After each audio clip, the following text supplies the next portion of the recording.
Well, welcome back, folks. Today's topic is going to be the governor for the Ford 8N.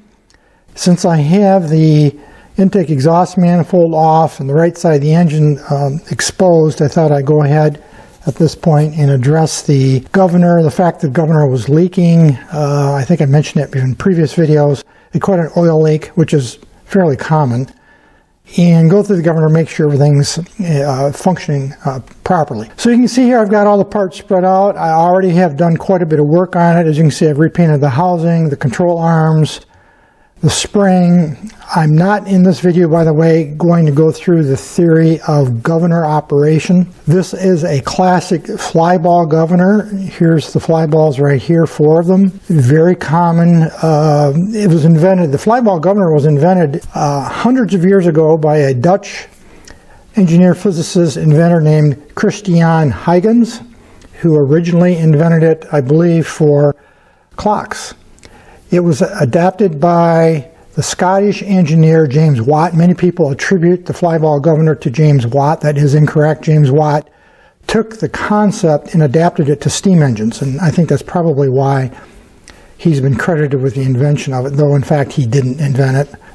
This governor was actually in pretty good shape. Outside of the primary issue was this mating surface right here, which mounts up against the tractor timing cover, was very warped. This is aluminum, and it's a common condition that this surface here, this isn't as flat as it should be, and this one wasn't.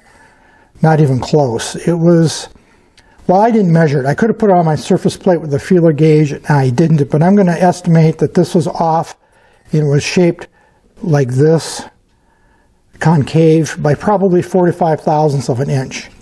I'll put a few pictures up here now that you can see where it was when I started to resurface this, and I did resurface it by putting it on my surface plate like this and doing the classic figure 8 kind of pattern using 4 different grits of emery paper. I started with 120, went to 220, 400, then this is finished off with 600 grit.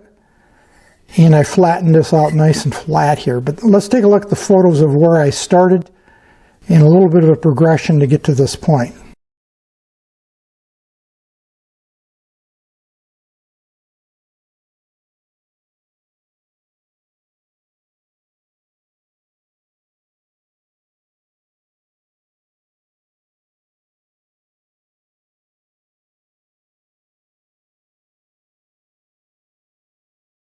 Now that I've got the surface nice and flat, the other thing I noticed is that there was a little bit of a groove starting to wear on the inside here of the housing, and you can probably just see remnants of that. It wasn't very deep.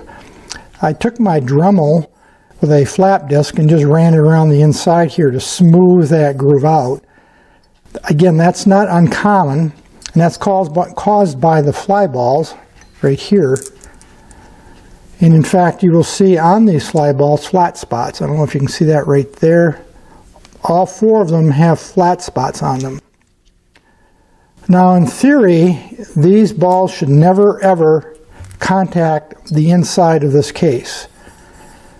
And I've seen photos on the internet where the wear pattern was so bad that literally the fly balls have wore through this case. It would start to protrude through the outside here, and of course then this has to be replaced. And you can buy most of the service parts for this unit, as well as actually the entire governor assembly aftermarket, though I'm told the quality of some of the aftermarket governors isn't that great, but nonetheless.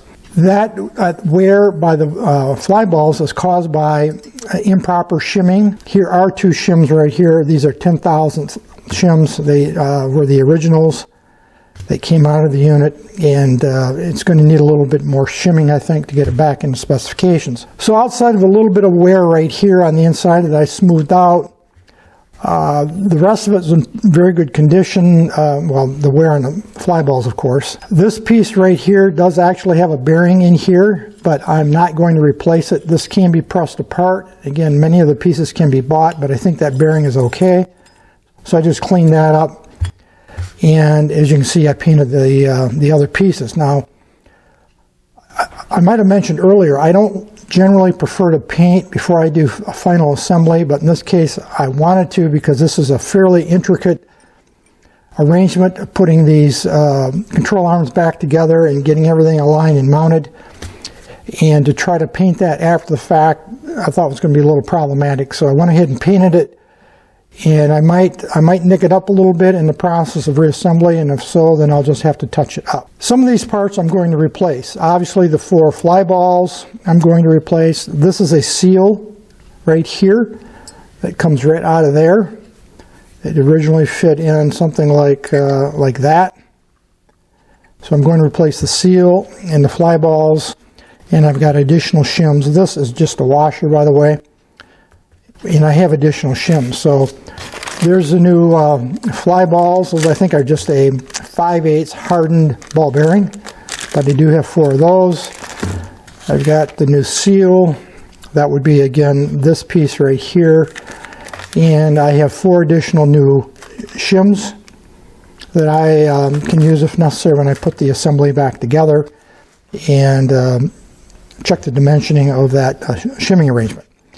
This is a race that the ball bearings ride against, and this eventually will fit on here, something like that. One thing I wanted to note for people is that, I don't know if a lot of folks are aware of this, but when you set the throttle on the 8N, 9N, 2N, a lot of tractors, by the way, not just that series of tractors, when you're setting the throttle at the quadrant, you're not actually controlling the throttle on the carburetor itself. What you're actually controlling, or setting rather, through a rod, is the setting on the governor and where you want the governor to maintain the engine speed.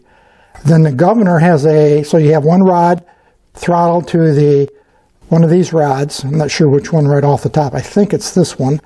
And then the second rod is controlled by the governor itself, which attempts to maintain the engine speed by regulating the throttle directly. So you go from the throttle lever to the governor, from the governor back to the butterfly on the carburetor. So again, that's very common on a lot of engines, including mini lawnmowers, small engines on lawnmowers.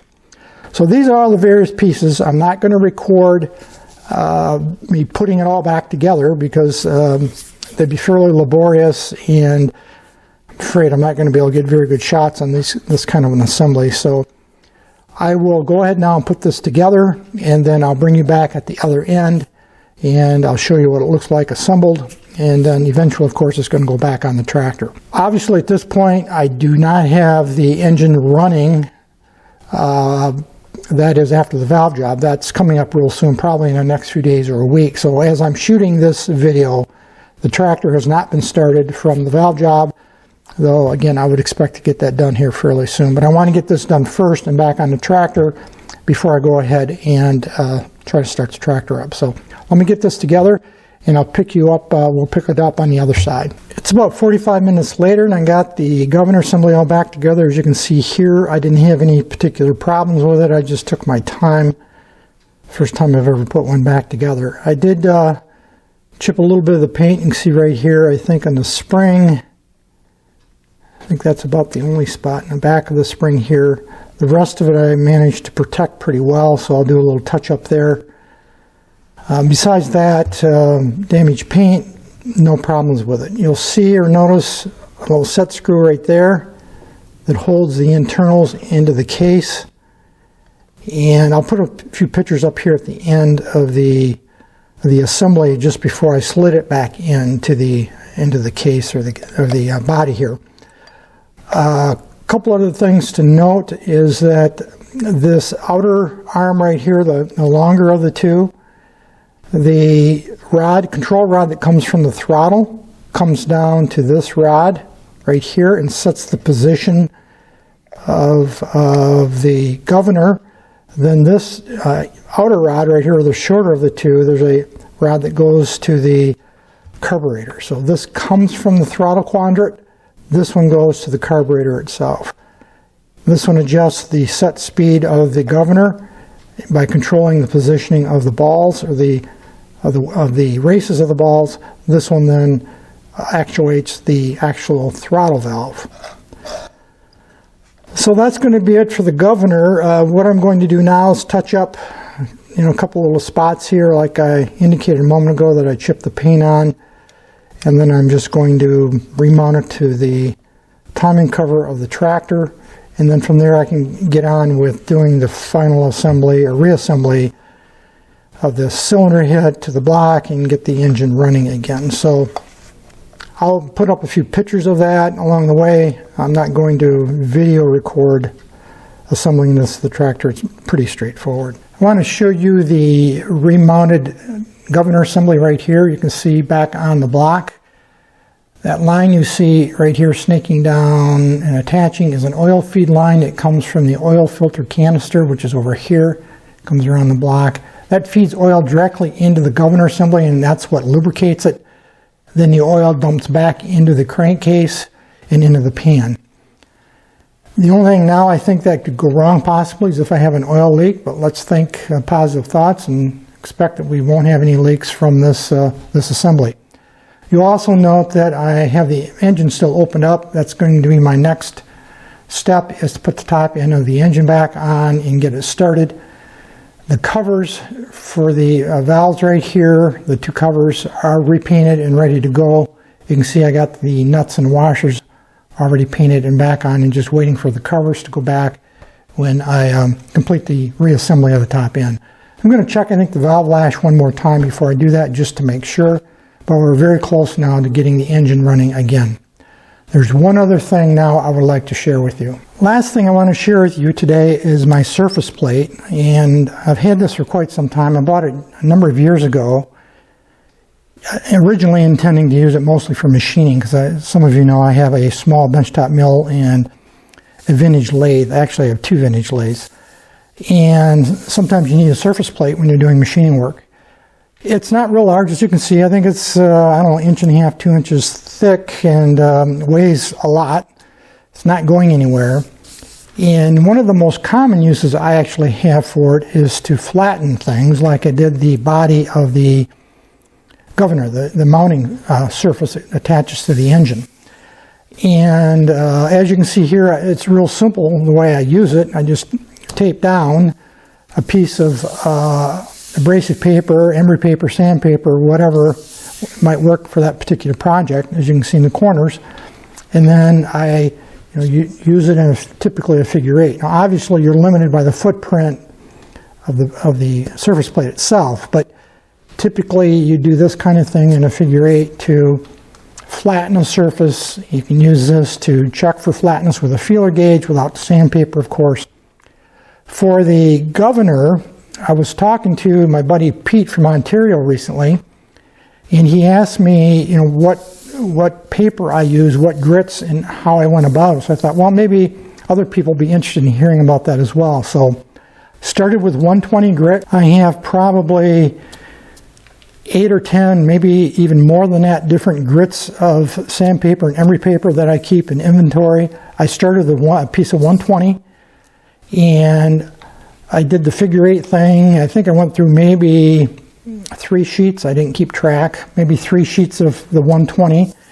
And eventually, when I got probably 90% done, what I viewed as probably 90% done with the resurfacing of the governor, I switched to 220 and cleaned it up a little bit more. Then I switched to 400 grit, a little bit more, and I finished with a 600. And that's what this is right here. Total process maybe 45 minutes or so. Now you can simulate something similar at home, in your shop, your shed, your garage, wherever you work, by using a piece of glass. If you've got a reasonably flat work surface, tabletop, bench top underneath it, you don't want anything too ripply. But if you've got a nice piece of glass with a reasonably flat table underneath it or work surface, you can do something very similar to this. You don't need a surface plate to resurface like I did for the governor.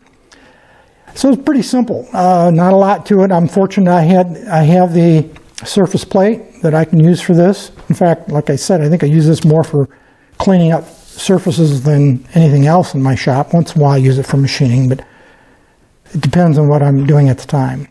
That's going to be it for the video today, folks. Any issues, questions, thoughts, drop me a note. Otherwise, as usual, thanks for watching.